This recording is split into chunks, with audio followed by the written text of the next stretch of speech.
شروع اللہ کا نام لے کر جو بڑا مہربان نہایت رحم والا ہے۔ اور ان چیزوں کے پیچھے لگ گئے جو سلیمان کے عہد سلطنت میں شیاطین پڑھا کرتے تھے، اور سلیمان نے مطلق کفر کی بات نہیں کی، بلکہ شیطان ہی کفر کرتے تھے کہ لوگوں کو جادو سکھاتے تھے۔ اور وہ یعنی بنی اسرائیل ان باتوں کے بھی پیچھے لگ گئے جو شہر بابل میں 2 فرشتوں یعنی ہاروت اور ماروت پر اتری تھی، اور وہ دونوں کسی کو کچھ نہیں سکھاتے تھے جب تک یہ نہ کہہ دیتے کہ ہم تو ذریعہ آزمائش ہیں، تم کفر میں نہ پڑو۔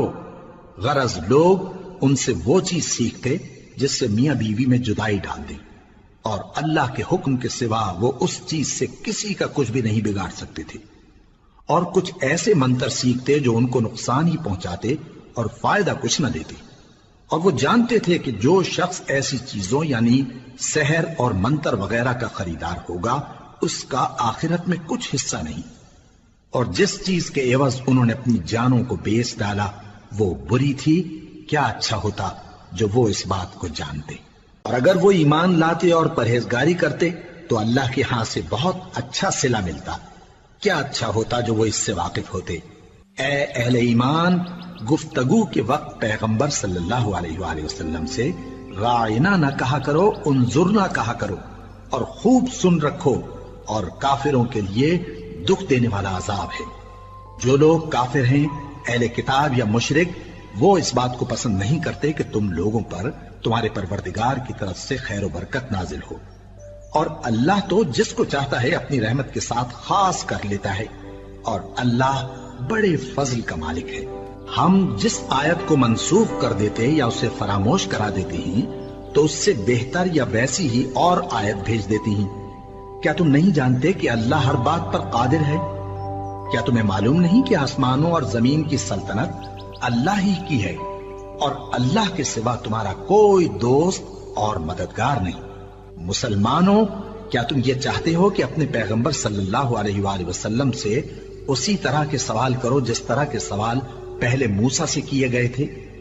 اور جس شخص نے ایمان چھوڑ کر اس کے بدلے کفر لیا تو یقیناً وہ سیدھے رستے سے بھٹک گیا۔ بہت سے اہل کتاب اپنے دل کی جلن سے یہ چاہتے ہیں کہ ایمان لا چکنے کے بعد تم کو پھر کافر بنا دیں، حالانکہ ان پر حق ظاہر ہو چکا ہے۔ تو تم معاف کر دو اور درگزر کرو یہاں تک کہ اللہ اپنا دوسرا حکم بھیجے۔ بے شک اللہ ہر بات پر قادر ہے۔ اور نماز ادا کرتے رہو اور زکوٰۃ دیتے رہو، اور جو بھلائی اپنے لیے آگے بھیج رکھو گے اس کو اللہ کے ہاں پالو گے۔ کچھ شک نہیں کہ اللہ تمہارے سب کاموں کو دیکھ رہا ہے۔ اور یہودی اور عیسائی کہتے ہیں کہ یہودیوں اور عیسائیوں کے سوا کوئی بہشت میں نہیں جانے کا۔ یہ ان لوگوں کے خیالات باطل ہیں۔ اے پیغمبر، ان سے کہہ دو کہ اگر سچے ہو تو دلیل پیش کرو۔ ہاں، کیوں نہیں؟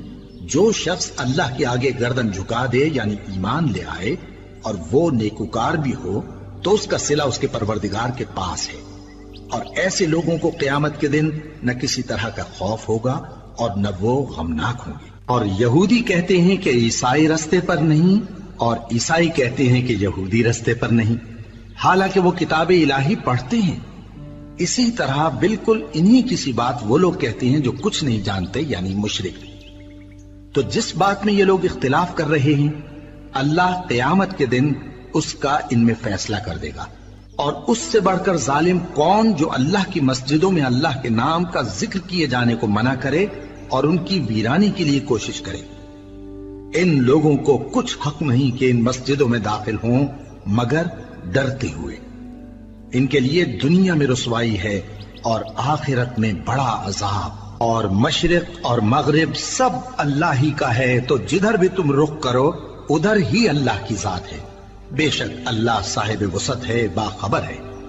اور یہ لوگ اس بات کے قائل ہیں کہ اللہ اولاد رکھتا ہے۔ نہیں، وہ پاک ہے، بلکہ جو کچھ آسمانوں اور زمین میں ہے سب اسی کا ہے، اور سب اس کے فرما بردار ہیں۔ وہی آسمانوں اور زمین کا پیدا کرنے والا ہے، اور جب کوئی کام کرنا چاہتا ہے تو اس کو ارشاد فرما دیتا ہے کہ ہو جاؤ، تو وہ ہو جاتا ہے۔ اور جو لوگ کچھ نہیں جانتے یعنی مشرک، وہ کہتے ہیں کہ اللہ ہم سے کلام کیوں نہیں کرتا، یا ہمارے پاس کوئی نشانی کیوں نہیں آتی۔ اسی طرح جو لوگ ان سے پہلے تھے وہ بھی انہی کی سی باتیں کیا کرتے تھے۔ ان لوگوں کے دل آپس میں ملتے جلتے ہیں۔ جو لوگ صاحب یقین ہیں ان کے سمجھانے کے لیے ہم نے نشانیاں بیان کر دی ہیں۔ اے پیغمبر، ہم نے تم کو سچائی کے ساتھ خوشخبری سنانے والا اور ڈرانے والا بنا کر بھیجا ہے، اور اہل دوزخ کے بارے میں تم سے کچھ پرسش نہیں ہوگی، اور تم سے نہ تو یہودی کبھی خوش ہوں گے اور نہ عیسائی، یہاں تک کہ ان کے مذہب کی پیروی اختیار کر لو۔ ان سے کہہ دو کہ اللہ کی ہدایت یعنی دین اسلام ہی ہدایت ہے، اور اے پیغمبر، اگر تم اپنے پاس علم یعنی وحی الہی کے آ جانے پر بھی ان کی خواہشوں پر چلو گے تو تم کو اللہ کی پکڑ سے بچانے والا نہ کوئی دوست ہوگا نہ کوئی مددگار۔ جن لوگوں کو ہم نے کتاب عنایت کی ہے وہ اس کو ایسا پڑھتے ہیں جیسا اس کے پڑھنے کا حق ہے، یہی لوگ اس پر ایمان رکھتے ہیں، اور جو اس کو نہیں مانتے وہی خسارہ پانے والے ہیں۔ اے بنی اسرائیل، میرے وہ احسان یاد کرو جو میں نے تم پر کیے، اور یہ کہ میں نے تم کو اہل عالم پر فضیلت بخشی، اور اس دن سے ڈرو جب کوئی شخص کسی شخص کے کچھ کام نہ آئے، اور نہ اس سے بدلہ قبول کیا جائے، اور نہ اس کو کسی کی سفارش کچھ فائدہ دے، اور نہ لوگوں کو کسی اور طرح کی مدد مل سکے۔ اور جب ابراہیم کی اس کے پروردگار نے چند باتوں میں آزمائش کی تو وہ ان میں پورے اترے۔ فرمایا کہ میں تم کو لوگوں کا پیشوا بناؤں گا۔ انہوں نے کہا کہ پروردگار، میری اولاد میں سے بھی پیشوا بنائیو۔ فرمایا کہ میرا قول و قرار ظالموں کے لیے نہیں ہوا کرتا۔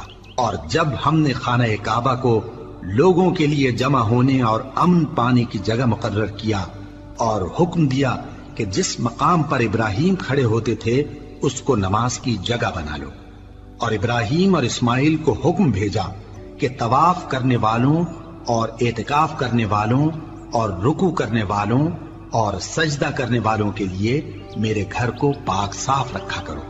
اور جب ابراہیم نے دعا کی کہ اے پروردگار، اس جگہ کو امن کا شہر بنا، اور اس کے رہنے والوں میں سے جو اللہ پر اور روز آخر پر ایمان لائیں ان کے کھانے کو میوے عطا فرما، تو اللہ نے فرمایا کہ جو کافر ہوگا میں اس کو بھی کچھ مدت تک سامان زندگی دوں گا، مگر پھر اس کو عذاب دوزخ کے بھگتنے کے لیے مجبور کر دوں گا، اور وہ بری جگہ ہے۔ اور جب ابراہیم اور اسماعیل بیت اللہ کی بنیادیں اونچی کر رہے تھے تو دعا کیے جاتے تھے کہ اے ہمارے پروردگار، ہم سے یہ خدمت قبول فرما، بے شک تو سننے والا ہے، جاننے والا ہے۔